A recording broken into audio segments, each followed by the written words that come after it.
I found it. I found it. Pikachu's watching. I found it. You gotta get a load of this. Do I know you? You like Gislaine?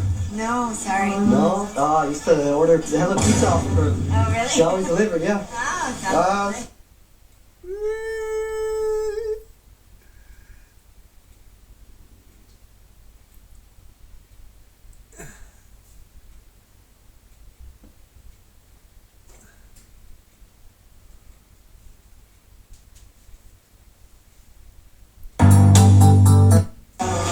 Do I know you?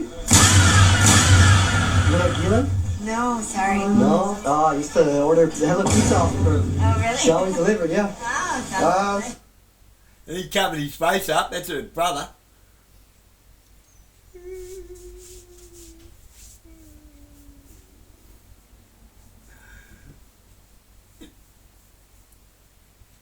It's Jeffrey Epstein's girlfriend is supposed to be in jail, Gislaine Maxwell. Dan, dan, dan, dan. Told you. That looks pretty damn real to me. Not that I'm the arbiter of everything digital, but man, that looked pretty real to me.